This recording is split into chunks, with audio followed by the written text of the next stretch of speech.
Hello students, मैं Balkishan Malakar, assistant professor geography. आज हम फिज़िकल ज्योग्राफी का एक महत्वपूर्ण टॉपिक अनाच्छादन और अपक्षय यानी डेनुडेशन और वेदरिंग के बारे में बात करेंगे।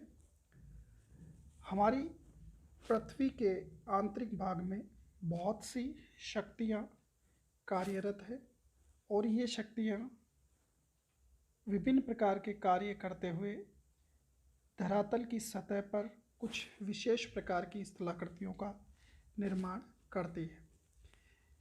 ये जो आंतरिक शक्तियाँ हैं इन्हें हम अंतर्जात शक्तियाँ भी कहते हैं।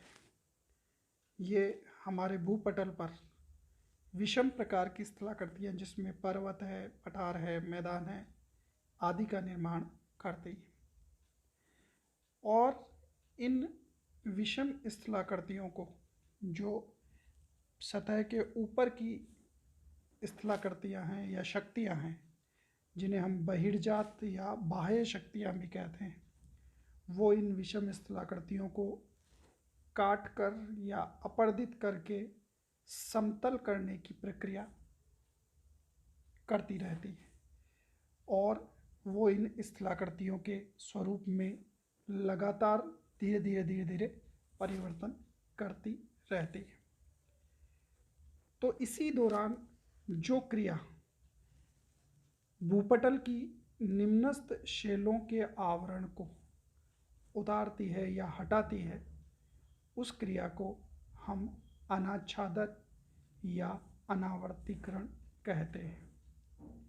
अनाच्छादन या अनावर्तीकरण में अपक्षय, अपर्दन, वृहत्क्षरण, सामूहिक स्थानांतरण आदि क्रियाएं शामिल की जाती है। सबसे पहले हम बात करते हैं सबसे महत्वपूर्ण क्रिया अपक्षय की, जिसे अंग्रेजी में वेदरिंग भी कहा जाता है। अपक्षय एक स्थैतिक क्रिया है, यानी एक ही स्थान पर घटित होने वाली क्रिया है, जिसमें शेलें या चट्टानें अपने स्वयं के स्थान पर विघटित और वियोजित होकर टूटती फूटती रहती है। यानी चट्टानें स्वयं के स्थान पर ही टूट फूट करती रहती है, उनमें टूट फूट होती रहती है। ये क्रिया अपक्षय कहलाती है। और इस अपक्षय के कुछ टाइप्स हैं जो उसके कारणों के आधार पर निर्मित होते हैं। पहला भौतिक अपक्षय यानी फिजिकल वेदरिंग।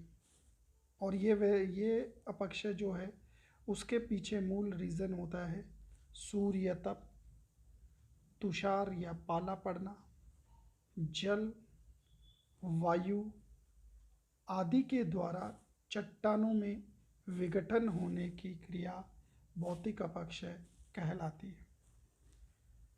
इसमें कुछ और आगे पाठ किए गए हैं, जैसे ताप के कारण विघटन।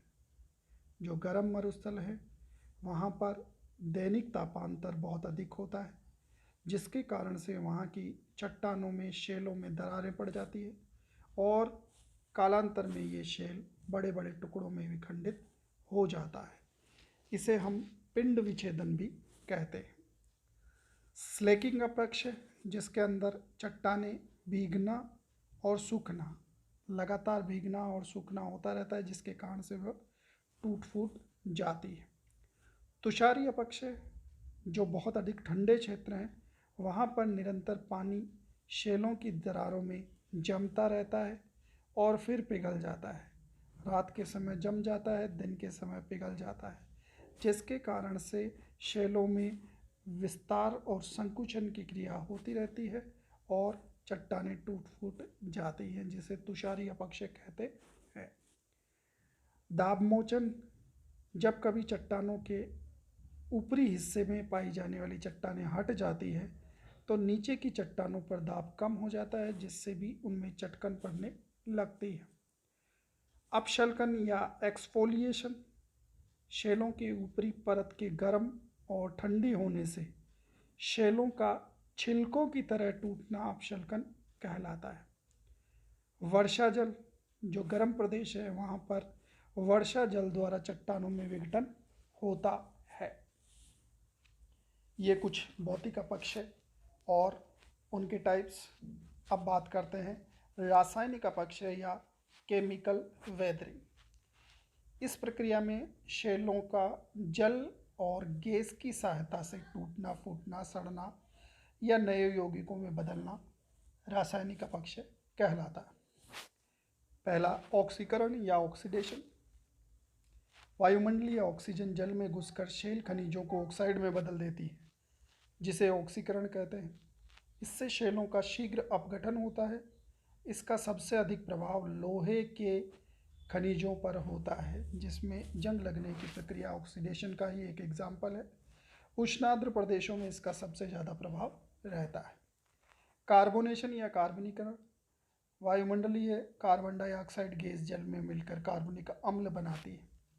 इससे संपर्क में आकर चूना युक्त शैल तीव्रता से घुल जाती है, जो चूना पत्थर वाले क्षेत्रों में हमें देखने को मिलता है। फिर है सिलिका पृथक्करण। शैलों से सिलिका के अलग होने को डिसिलिकेशन या सिलिका पृथक्करण कहते हैं। आर्द्र प्रदेशों में आग्नेय शैलों पर जल क्रिया से सिलिका अलग हो जाती है और उनका अपक्षय हो जाता है। जल योजन। शैल खनिजों में जल के अवशेषण को हाइड्रेशन कहते हैं। बॉक्साइट, फेल्सपार आदि शैलें जल्दी जल को सोख लेती है, जिससे उनका भार बढ़ जाता है और वे तनाव के कारण टूट जाती हैं। फिर है घोलन।